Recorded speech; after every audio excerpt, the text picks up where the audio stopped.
I have a client who dropped one episode one week, and from that one episode, she had like 5 inquiries. And I'm talking like a 5-figure sales. So if all 5 of those converted, you're looking at lots of sales. Welcome back to the Sustainable Creator Podcast. Today we have Elisa with us, who is the founder and CEO of ZealCast Studio, which is a podcast management agency for female creatives. We are so excited to talk with her today. The conversation is going to be about, you guessed it, podcasting for your business. Elisa, welcome to the podcast. Thanks so much for having me. I'm really excited to be in this space and to chat more about podcasting with you guys, especially because you just launched yours. So I feel like this conversation is going to be really good. I know I'm duly curious now about your thoughts because it has a dual purpose to it. So this is going to be fun. For people that don't really understand podcasting that much, if you can kind of break down like what is the role of a podcast manager and like what does your type of business do? Yeah, for sure. I actually think this can be even broken down even further. And so the overhead is podcast manager. And this is going to be the person that's going to like help you kind of not create your content by any means, but like schedule it out, look at it from like a bird's eye view, help you kind of plan it out. So that way you're staying ahead of the game, making sure that we're batching our episodes if that's something that you're choosing to do. And then kind of like look at, like I said, from a bird's eye view. And then you're going to be also looking at a podcast editor, which is part of what I do in the podcast management wrapping of it. But specifically, you could also have a separate podcast editor, and that is going to be the person who's actually editing the show for you each and every episode, doing the ads, adding the intro and outro, all the things like that, making sure that the podcast sounds really good. And then again, the podcast manager goes back to being the person who's going to upload it, schedule it, write the title and descriptions, if that is not something that the host wants to do on their own. And then also kind of help you analyze and review the stats that you have for your show, be able to add the strategy to it so that way you can really scale your podcast. So basically all the things that a creative business owner wants no business doing. Exactly. That's where you come in. Yes. We wear a lot of hats within the same title of podcast manager. And I think that's probably part of the biggest reason why I love what I do, because I'm not just doing one thing all day long. I still have to do multiple aspects to it. Okay, well, I definitely want to nerd out about this more, but first I want to back up and just ask the question, how did you even get started in the podcast world? What led you to it? Yeah, that's a great question considering it's not what I went to school for. Oh, really? No, I actually went to school for science. So I am a STEM girl turned creative and I love it. But I I wanted to step into the podcast management space after I was a virtual assistant for a long time. I kind of wanted to niche down into something because I was getting a little burnt out with like having to know a lot of different things. And like, I wanted to be able to support people like really well in like one thing and be known for that one thing. And when I found out that podcast management was a thing, an option, I was like floored.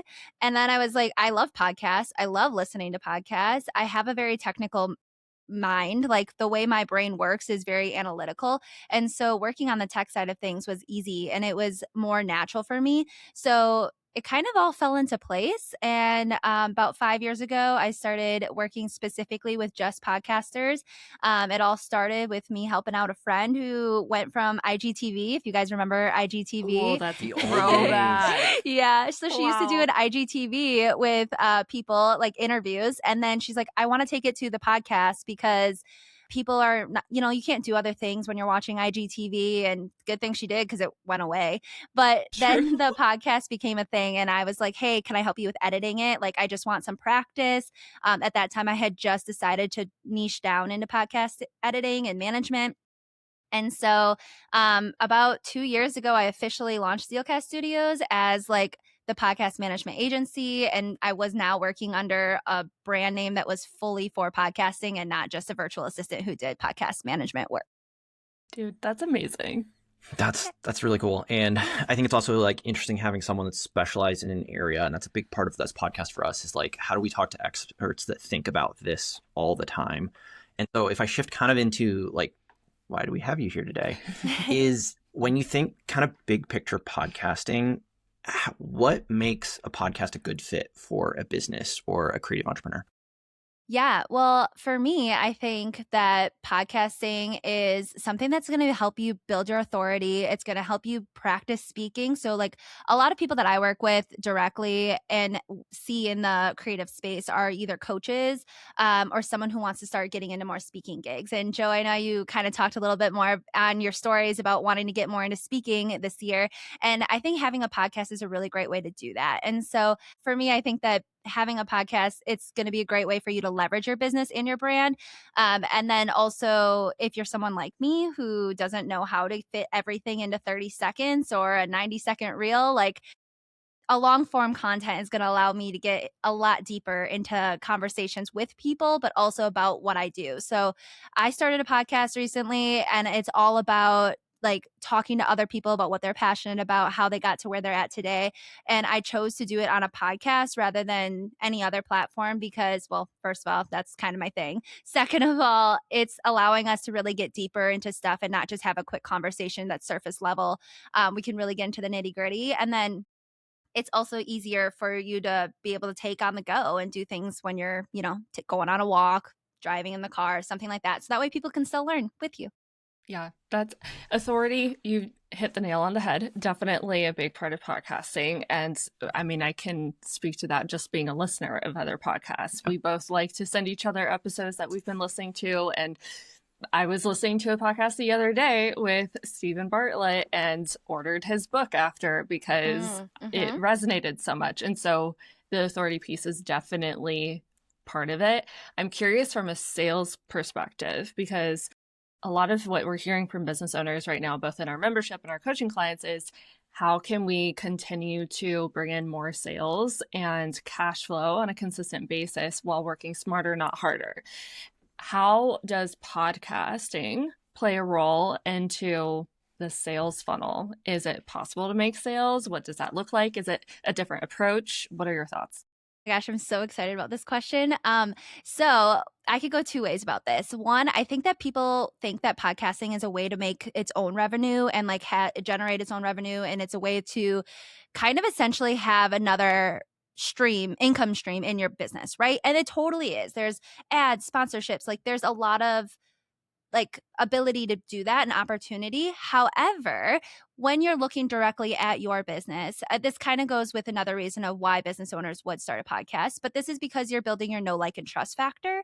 Kind of like you just mentioned, you listened to a podcast and then you bought a book after listening to it because you realize how much value that person had. And so you're kind of building a know, like, and trust factor in just 60 minutes. You have people who are wanting to sit there because they're willingly like interested in listening to this podcast episode. So you already have their attention. And now you're able to kind of take that and either invite them into your community, give them a different CTA, and then you can grow your sales in that direction. That's a good example of just being a guest on the show or marketing your own services on the show. But specifically, if you're also a host of a show, this can really help you with the sales aspect because you're talking about your brand all the time. You're talking about how you can serve people. You can use examples of what you've done personally in your business on the show as examples of, relaying your point. Something I wanted to share is like, I have a client who dropped one episode one week, and from that one episode, she had like 5 inquiries. Wow. And I'm talking like a 5-figure sales kind of like that's wow. Yeah. So if all 5 of those, converted, you're looking at lots of sales. The coach in me wants to know more of the case study of that, right? Like, I want more details. Was there anything different about that episode that she did? Was it a specific topic that her clients were wanting to hear? Was there a different sales messaging that stood out? Whatever you're able to share that's not classified, I want to know.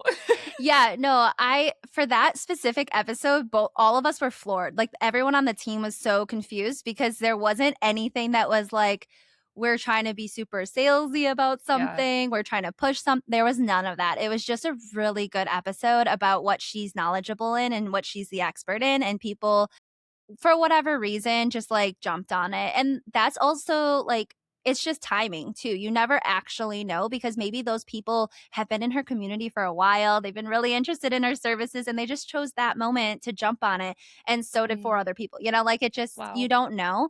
I will say that she did have a launch that she marketed heavily on the podcast as well. And about 20% of the people who came into that launch did come from the podcast specifically. And so that is That is like so cool. also really cool to see. Another way you can actually track all of that is by like doing a specific podcast related code. Okay. That's probably the biggest way to track it. The only reason I know that like 5 of those inquiries came from the podcast is because she was having conversations like your normal discovery call, whatever, and they all mentioned that podcast episode. And it was like time and time again that week that she was hearing the same thing. And we were all like, I'm so confused, but this is so Wow. great. I mean, that's the power of owning your role as an Yeah. expert, and Yes. consistency is what I'm hearing. For So sure. for me, that brings up two questions, and I'm going to start with one of them. Is like when you think about a podcast as a marketing channel for offers for a business, is there a specific type of offer that is better situated for like a podcast to be marketing? Whether that's like a digital download or like a one-on-one service, a group program, something like that. Yeah, I think that's kind of dependent on how you talk about it on the podcast, because I really think it could be either or any of those options. I think the easiest one is probably going to be a digital course or like a digital download, because it's giving you the opportunity to share a little bit about more what is in that digital download. For example, the thing that we were selling with that one client that got 20% was a course. And so she was able to share examples of what someone could expect inside the course. She had interviews with guest people that were a part of the course, so that way they gave more idea of like who was going to be they were going to be learning from. So there's like a lot of different ways you can kind of use podcasting to your advantage in that way. Mhm. But for like your own services or stuff like that, you can still market that for sure on a podcast. And I think that is just more of a long game sense. And that's just more of having those episodes that are showing you as the authority figure and allowing you to display your knowledge and expertise. If I think about like kind of like that framework of like you talked about, she was doing interviews with people in the course or showing yourself as an authority figure. Those kind of feel like different format types for podcast. And like we're on an interview right now and you're the expert here. Can you kind of just break down like the categories of types of podcasts that people have? Yeah, so I think the most common one that people would expect is an interview podcast, which is exactly what we're doing here. Another type is a solo episode, and that is going to just be where, like, if you guys were to jump on a podcast episode by yourselves and just kind of talk about something that's maybe about something that you talked about in the break room that felt really, profound to you guys that week or something like that. Another example is, well, I guess that's actually a different example because technically you're co-hosts. So it's still a solo episode, but you guys, it's still two voices. And then I guess a true solo episode would just be one person's voice. I think the third or fourth type that I think is interesting is like the heavily edited like serial type of like Oh, audio drama, which I yeah. think is very different than this. But I just want to throw it out there of like it is a podcast format, and Yeah. I listen to some 4-hour podcasts, which is a completely different thing than this. Yeah. I also think that there's like the storytelling podcast if you really want to get into that. So I guess, yes, there are a lot more deeper side, but I guess that's more genre rather than things. So there's a lot of different types of podcasting out there. And that's why I think that podcasting is so beautiful, because it can really work to whatever you're looking for. I think in the business world, the most common that you're going to see are interviews and solo episodes. But yeah. I'm really curious on the evolution of podcasting as a marketing tool, because it was super popular a handful of years ago, and then it felt like it kind of died down a little bit, and now it's on the uptick again. Is that an accurate representation of what you're seeing, or are you noticing something different? Yeah, I think that long form content in general is back on the rise. And I think that that's really great. And I don't know if it's just because people are getting burnt out with the quick videos and short form videos and just always scrolling. Like, I will admit there's times that I've scrolled and I'm like, I don't even know what I was just watching for the last Mhm. 3 videos because I just was listening and then I scrolled. And so I think long form content, people are more aware and like they're ready to sit down and learn from someone. And Mhm. so I think that that's why it's coming back. I also think that the video side of podcasting is a large reason as to why podcasting is really booming again. And the video aspect of podcasting is really growing everything into a new direction, because it almost feels like podcasting isn't so much about the audio and the conversation, but now it's also about the production. And I think that there's two different ways you can look at that. One, it's a little bit intimidating for people who just want to start a podcast, right? And then the other thing is it's a lot of opportunity with it. So I think it's really cool to see how podcasting is changing and evolving with the times. And I think there is a stat that I've seen recently that was like 70% of people of Gen Zs are listening to podcasts on YouTube rather than through Spotify. I think majority of people that are in like the millennial age range are still listening to podcasts on Spotify or Apple. If you were to rank the 3 ways that people tend to consume podcasts, YouTube, Spotify, Apple Podcasts, how would you personally rank them from what you are seeing? Yeah, so I think this depends on your demographic of who you're targeting. So if you're kind of targeting a Gen Z population, I would definitely say YouTube is number one. Millennials and our age range, I would say still Spotify is the number one over Apple Podcasts, but obviously those two are the big ones there. There's also like Google Podcasts and Amazon Music, which also plays podcasts, and those are other big ones that are still up there.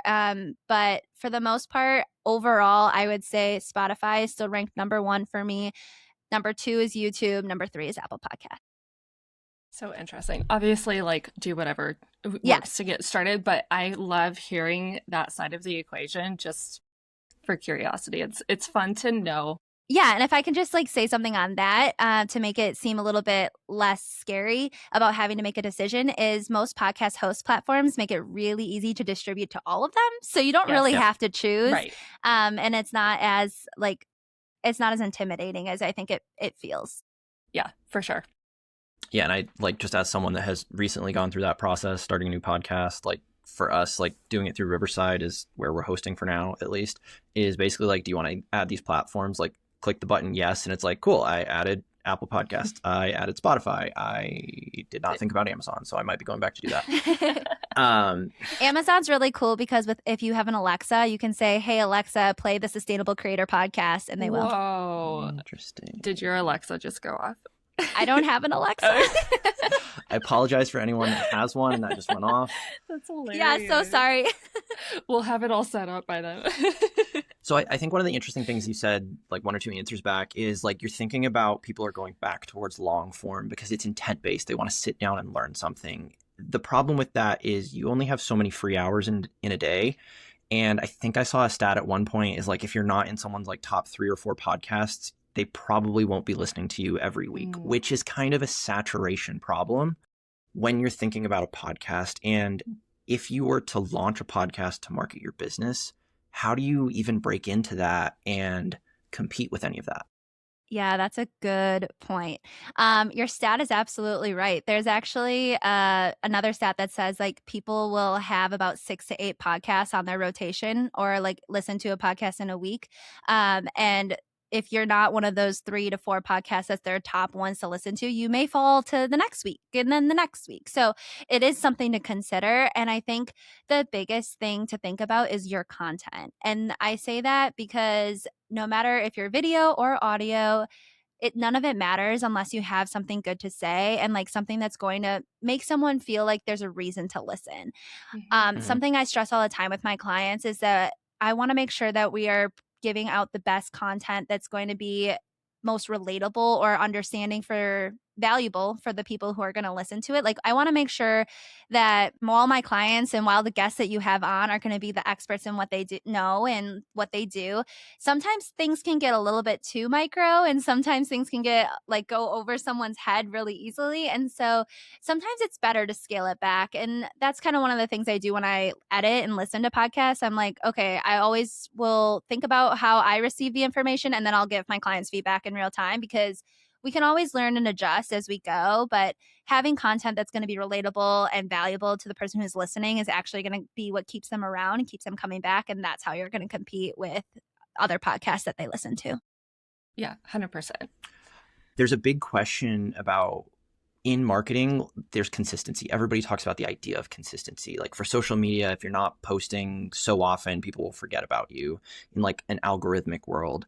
Podcasts are way less algorithmic usually because you subscribe to specific ones or follow or whatever your platform of choice says. But when you think about building in that, how do you stay in that top 3 or 4 or the 6 that's in someone's rotation? Does having a certain consistency make a big difference to whether you're still relevant in their rotating list of podcasts? Yeah, so if you're going to be in someone's rotating list of podcasts, they're probably going to be following the show in some capacity, and that is going to help you because if they follow the show, they're automatically getting sent your episodes when you release them. So they don't have to go digging and looking for it. So that's why I think it's a really important thing to ask people to follow your show so that way they don't miss out on something, and that way it's another plug for you to have an opportunity to stay in their rotating list. As far as consistency in general goes, I think that just doing weekly episodes at minimum or bi-weekly episodes, or I would say bi-weekly episodes at minimum, that's going to be what helps you stay consistent long term. Because I think if you extend like only one episode a month or something like that, anything less than 2 episodes a month, it's going to be really easy for you to fall off the bandwagon and for you not to come back for an episode. So yes, consistency is still important in the podcast world. It may not be the same way in looking at it like an algorithm, but it is important because your guests are going to start expecting episodes on the day that you say that they're going to be released. And then if the one week you don't show up, there's grace in that. But the second week you don't show up and then the third week, you're probably just going to fall off of their list. Yeah, that makes sense. I think the big thing for a lot of people is I want to be a podcaster, which means I have to start it, and I just inherited hours of work every week for forever. And if you think about like someone starting out, do you recommend they start with the guesting route before they even jump into my own podcast?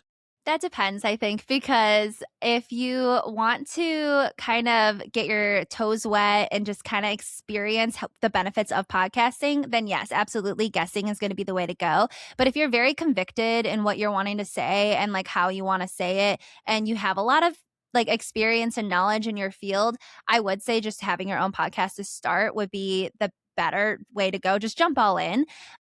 I think you don't have to do guest episodes on your show right away, and they don't have to be 60 minutes long. Like you can go on, say you guys are business coaches, right? So like let's use you as an example. Say you have like a series of something that's like sparking interest in the business creator world right now, and you are like, we need to talk about this. You could jump on, record an episode that takes 10 minutes, and then post it and call it good. Just because a podcast is like known for being 60 minutes or 30 minutes long, it doesn't mean it has to be. Right.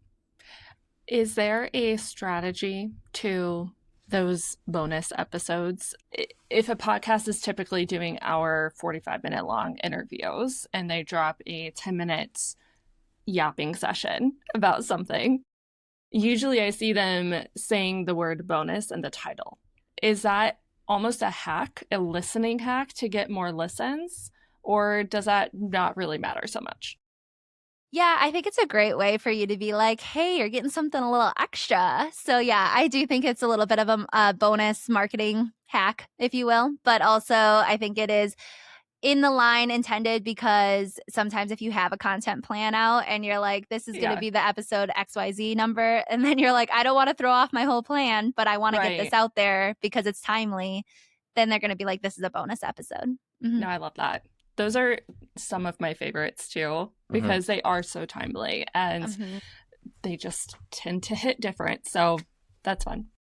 If we kind of jump on that, like kind of marketing strategies idea, I had mentioned earlier that podcasts are not algorithmic for most people. Like it's a feed that you're subscribed to, which means you're not like just organically placed in front of new audiences. If you're thinking about podcasts today, how do you actually grow your podcast audience? Yeah, that's a great question. There's a lot of different ways that you can go about this. I think the easiest way that, and probably the most common way that people think is through social media. Having all of the clips ready for you to use and repost, it's like the easiest way to kind of help that. TikTok has been a big driver of podcasts. Instagram Reels are still a huge one. But beyond social media, Google SEO is still a huge reason how people are finding podcasts. And then beyond that, YouTube obviously is a search engine that is great for podcasting. Another way that people may not think so much about is through their website and blogging. So something I always recommend clients to do is take their show notes that they're writing. And I'm not talking about the show notes that are in the episode description. That's like the little blurb about what the podcast episode is going to be talking about. I'm talking about like taking the transcript of the episode and writing a blog from that, and then summarizing that, posting that onto your website, and then having like Pinterest links come back to that. I think that that's a huge way that people aren't actually utilizing for marketing their podcast, but it's a good one for sure. And I just want to put the shout out here. If you were just listening to this podcast, last week we talked to Coley about Pinterest and specifically like pinning to blog posts. And there's a whole rabbit hole to go down there that I thought was fantastic. Same. I was just listening to it and I was like, no, this is actually a really good point because it helps with podcasting too. Yeah. When you think about like positioning a podcast, like say we as business coaches are launching a podcast to bring us one-on-one coaching clients and we want to grow that business. If you think about the positioning of a podcast, where would you put that in a marketing funnel? Like, is this about awareness at the top? Is this about nurturing people? Is it re-signing current clients? What does that look like to you? I think it's both the first two that you mentioned. It's definitely awareness because the more that you share about your podcast, the more others share about the podcast, the more people that you're getting in front of that may not have like been in front of you through Instagram or whatever.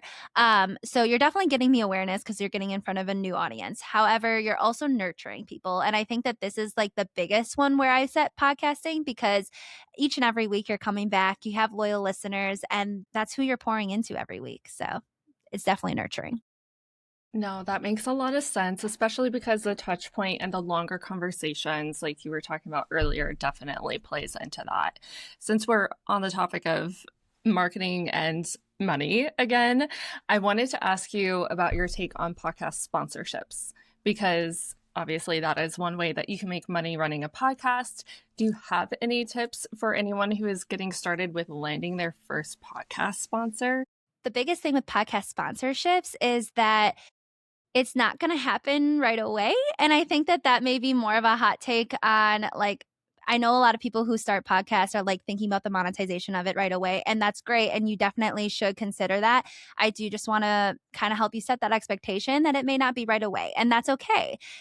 That's where we're coming back to focusing on the content that you have and being consistent, trying to grow your show in that way. Because when you land your first sponsorship, they are going to be looking at your statistics and like seeing if you've been consistent on your show, seeing how long you've had your show, if you're having good loyal listenership and engagement. And these are all things that do matter, and they're not always forward facing. And so you kind of have to provide that when you give your pitch.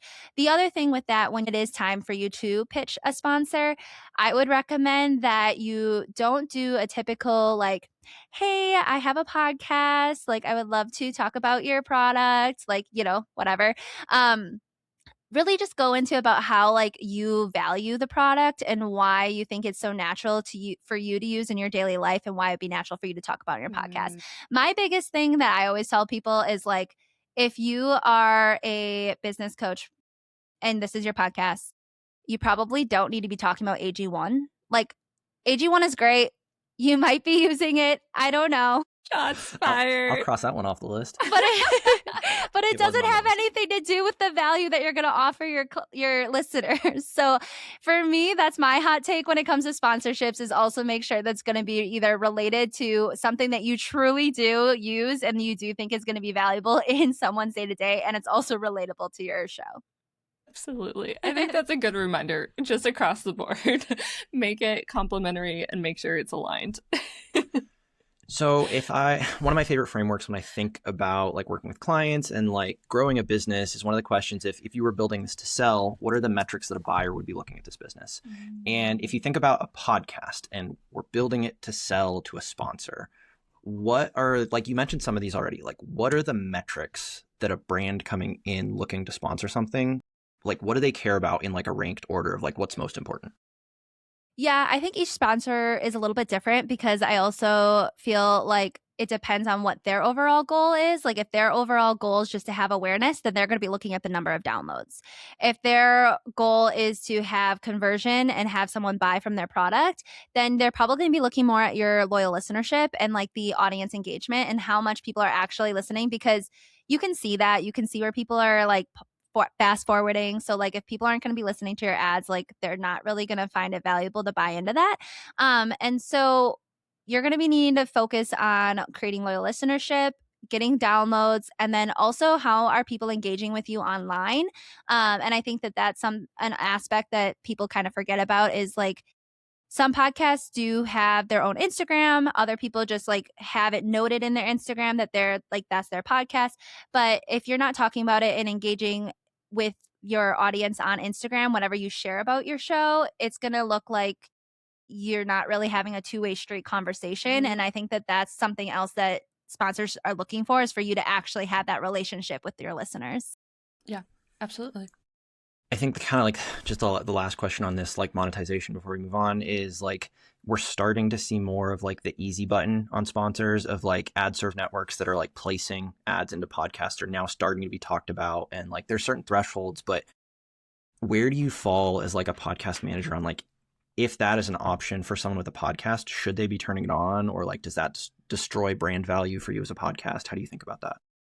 Yeah, I think so actually Buzzsprout allows you to do this too. And so there's other ways that you can like market other people's show on your show and get paid for it essentially. You do kind of have to meet certain metrics like you mentioned, but overall it kind of feels like you have less control of your show. And I feel like to me, that's not something I would recommend to my clients, just because we are trying to build your brand and your business. And by doing that, if you're going to have ads, again, I feel like it needs to feel aligned to you, and like those ad placements and like having the radio ads come in on your show, or just like anyone come in on your show and share their podcast or whatever. I don't feel like that's going to help you with that brand awareness at all. I am curious because the name of this podcast is The Sustainable Creator. And when we're talking about something like podcasting, it can be so easy to get bogged down in the weeds on all of these things that need to happen in order for it to be just right and ready to go out. And if we're not careful, it quickly gets into this whole thing, a whole production. And I'm curious from you, how would you recommend going about producing a podcast on someone's own if they don't have a team, if they're not at a place to be able to hire yet? How can they put out a podcast in a sustainable way so that they don't burn out in the process? Yeah, for sure. I would definitely recommend to batch your content. That is like my number one advice with that. Secondly, I wouldn't worry so much about falling into all of the glitz and glamour of podcasting. I think it's really easy to do that because obviously video podcasting is getting pushed everywhere. You want to have a beautiful studio, you want to have all of the best equipment, like all of things like that.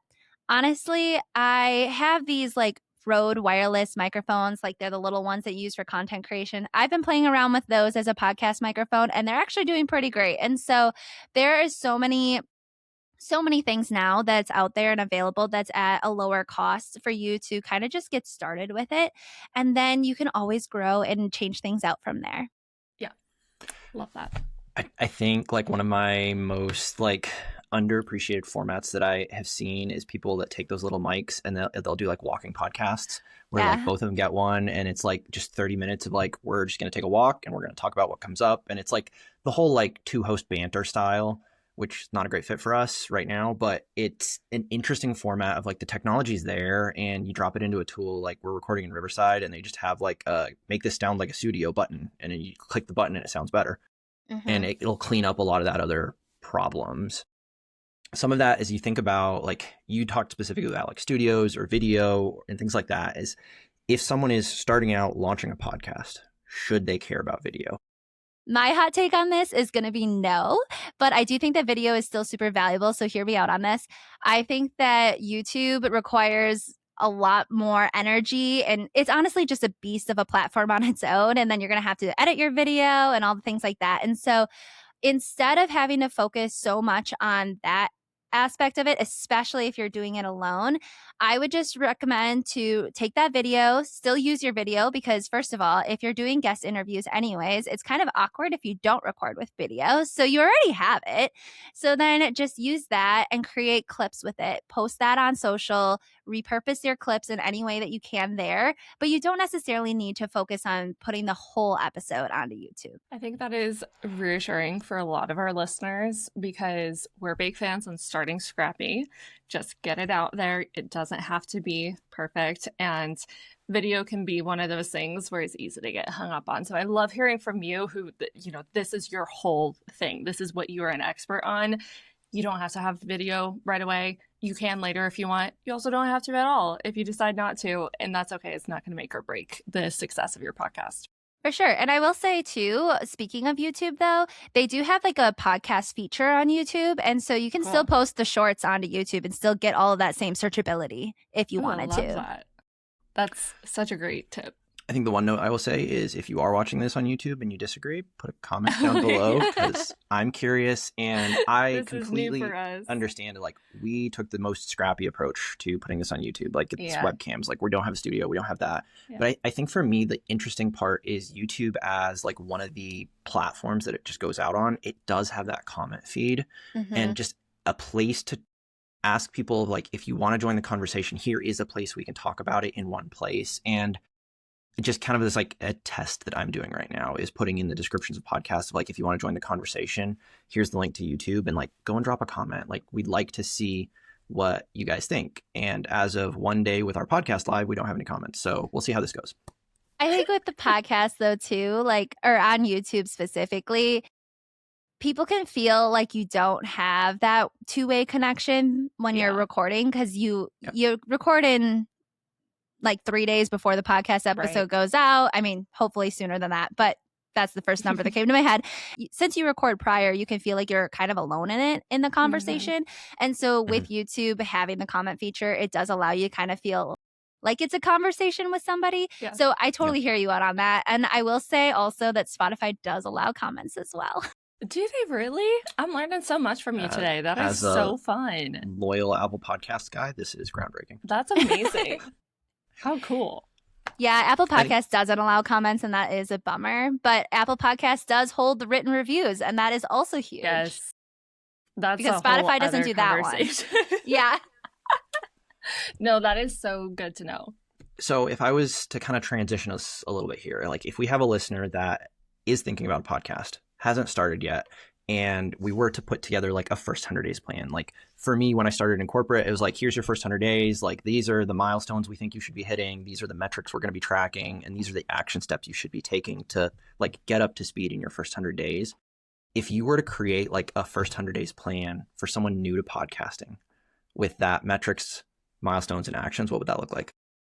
Yeah, well, first, I would encourage them to, again, batch their episodes because the biggest milestone I would be looking for is at least a minimum of 10 episodes consistently posted. I think 100 days actually breaks down into about 14 weeks. And so if you can hit 14 episodes, that would be key because that's showing that you're consistent and showing up each and every week with a brand new episode. And that's exactly what the non-existent algorithm looks for in the podcast world.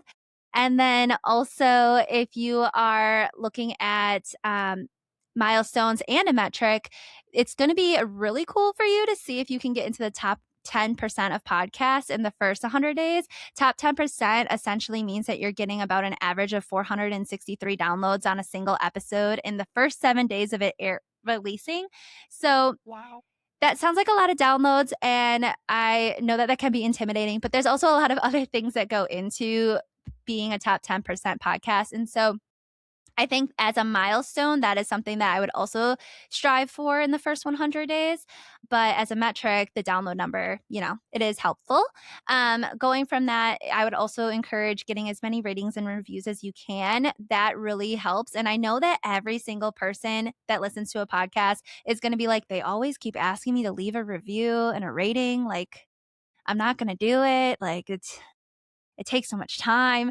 No, really, it just takes 30 seconds. Like all you have to do is hit 5 stars or whatever stars you want to give, I guess, and then leave a comment. Like it doesn't need to be super long or anything like that. It's relatively simple, but it really does help the show. And I know that people ask for it all the time and it can get redundant, but I'm telling you over and over again, it really does help the show and it helps other people find it because, like Lyndon mentioned in the past, like there really isn't an algorithm for podcasts, but the way that people determine if they even want to listen to a podcast, they're going to go to the ratings and reviews and kind of see if it's even worth it and what people are saying about the show. And so that's why they really do matter. So that's not really a true metric because there's no numbers involved, but I think that that's something big that I would see. The next metric that I would look at is your audience engagement. Pay attention to when audience listeners may drop off. About 20 to 30% of people will stop listening within the first 5 minutes of an episode. And so that's why having like a strong beginning is going to be so important. And then lastly, with that, I would really prioritize your audio quality. Nothing makes me jump off a podcast sooner than if the audio is spotty, if it's scratchy, there's static, or like any other kind of background noise that just doesn't seem appealing to me. I'm not going to be able to make it through that episode. I'm so sorry. It's tough whenever we are on road trips because we will try to listen to certain podcasts in the car, and if the audio is not there, it's not happening. Right. So that is a huge one. I think the other one, like just my soapbox, is like audio that sounds great, but it's unbalanced, and like the interview is so much louder than the other person. And it's like I turn it up to listen to someone else, and then someone else comes in, and like I'm killing my eardrums with headphones in. I hate it Not so vibe. much. Yeah, or when you're listening to their intro music and you're like, oh my gosh, it's so loud. So you turn it down and then you're like, I can barely hear you. Turn it back up. Yeah. Yes, exactly. I think one of the things for me that like I just want to double click on there is like you talked about engagement. Can you define what engagement on a podcast means? Yeah, so I will just state that podcast stats are kind of confusing. So if you guys have been kind of feeling that and trying to figure it out, like I get it, I hear you.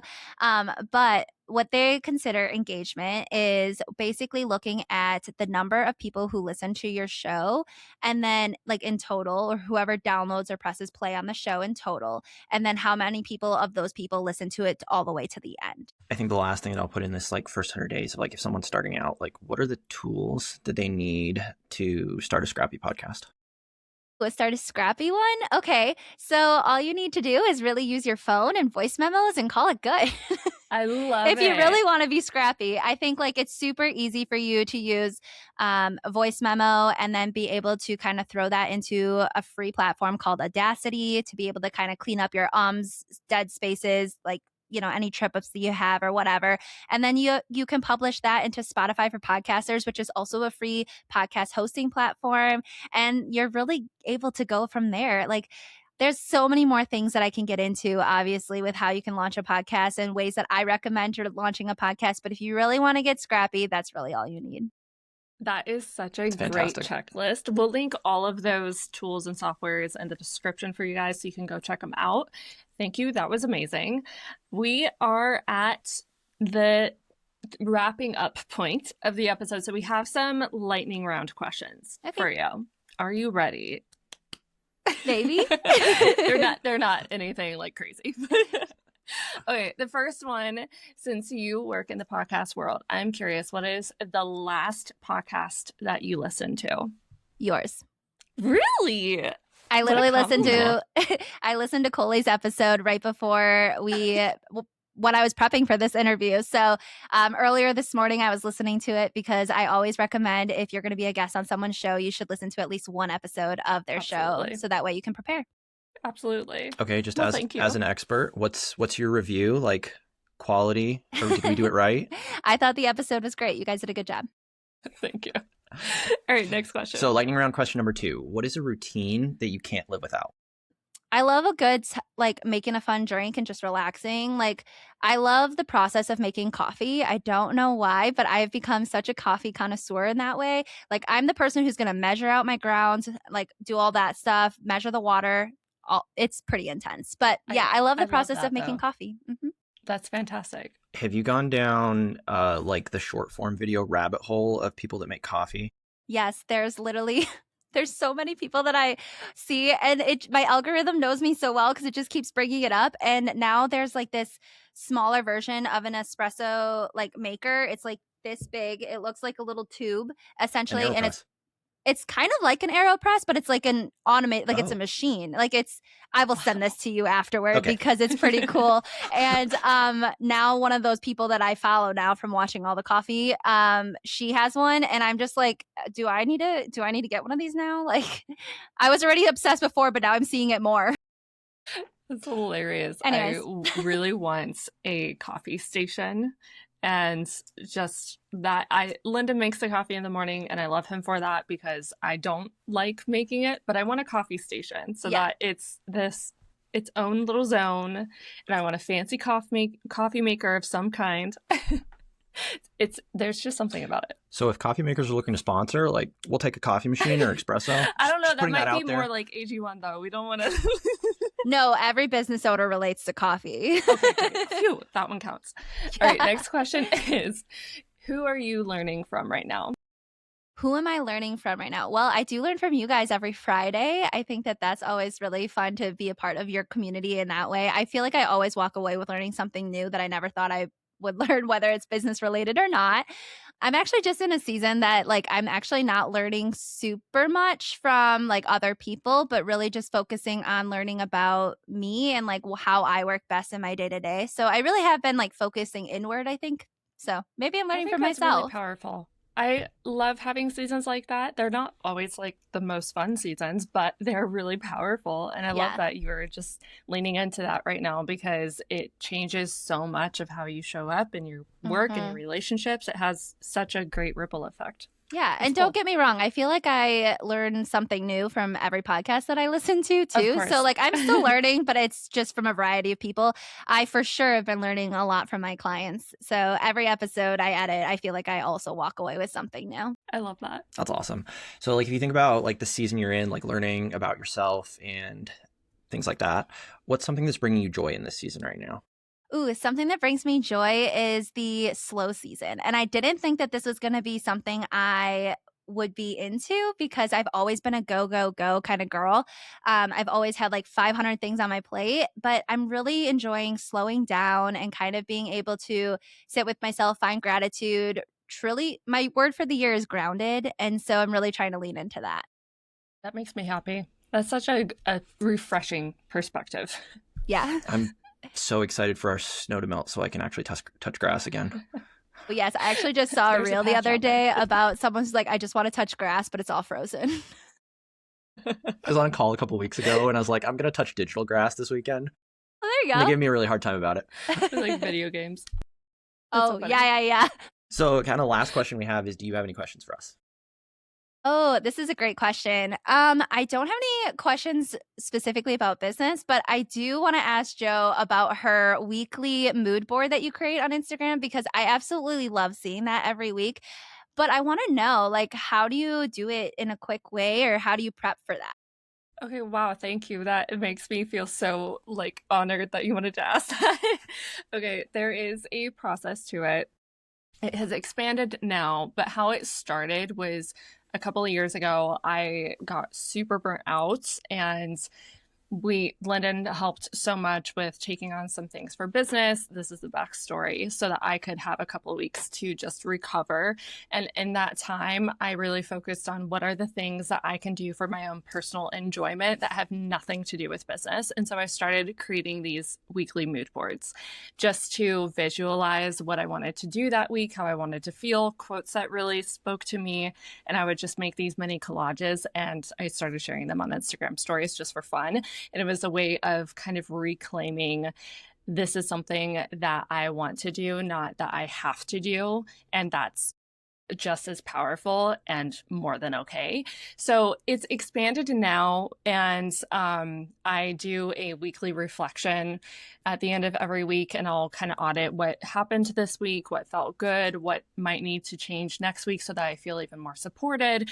And I will think of 3 words that I want to embody for the week ahead, and that part, I have to give credit to Ashley Henry because she has this whole like weekly reflection prompt plan that she teaches her clients. And so I kind of go through her process now, but I choose those 3 words that I want to embody for the week ahead. And then I will just search for images that reflect those words. So For example, That's good. I wanted to feel very uplifted last week. And so I was searching the keyword uplifted. I like to type in the word aesthetic after every keyword because it just gives me better pens. But I'll also look at the calendar and see like, what do we have on a calendar for this week? Are there any hobbies I want to do? Am I wanting to book a workout? Do I want to go work at a coffee shop? And I'll think of the activities as well. And I'll type in the keywords for those things and just kind of pull it all together. So it's kind of a mix of things, but I love how it changes from every week because every week is going to be different and your mood is going to be a little different. Yeah. And then, of course, if you're a girl, you have your menstrual cycle. And so every phase of your cycle is going to be different. And that just means that you're going to need different things week to week. So that's the backstory and how I approach my mood board. I think the one thing that I'll add is she thinks about this during the week as well. Like she takes screenshots all the time. So I actually have 2 boards on my Pinterest and they're both secret. So sorry, but there's one that is kind of a catch-all and I call it vision board wall. And that's where I'll pin stuff throughout the week that I think I might want to pin to a weekly mood board later. And then I have a board that is organized with a bunch of sub boards and it's just called my weekly mood board. And then those sub boards have the 3 words for each week. Well, that's good. I love to hear about that. That's so cool. I love that. You made me feel so special by asking that. No, every time you post it, I'm like, oh, that looks so good. And I'm like inspired to do it. And then I'm like, this seems so much work. Don't overcomplicate it. Just like podcasting, it doesn't have to be like anything crazy. Just think about like, how do you want to feel this week? And is there anything that you want to do? And then search for the pens that reflect that. That's it. I really love how you break that down. Yeah. So as we kind of wrap up here, if anyone wants to go deeper or they have questions for you or they want to work with you, how do they find you? Yeah. Well, I love having conversations about podcasting. I love getting in a little nerdy on things. So come message me at ZealCast Studios on Instagram. Otherwise, my website is zealcaststudios.com. And if you love personal life connection or want to know more about my podcast, Short Story Long Always, you can come hang out with me on at Elisa Unscripted. And that's Elisa with an E. Amazing. I love it. Thank you so much for being here, Elisa. This was such a fun conversation. I learned a lot about podcasting, like things I didn't know about. So that's always fun. And our listeners got a lot out of it as well. And to you guys who are listening, thank you for listening all the way through. If you did, you are amazing. You're the real one. And if you would be so kind as to leave a review, we're doing our part. Please go leave us a review, whether it's on Spotify or Apple Podcasts. Just tell us what you liked about it. Tell us the episode you listened to. You don't have to overthink it. Just tell us what you enjoyed. We would love that. And follow so that you see the next one as well. Yeah. All right. You guys can find us on Instagram at Joe and Linda, and we would love to hear your thoughts there as well. But thank you for being here. We appreciate you, and we appreciate you, Elisa. Thanks so much for having me.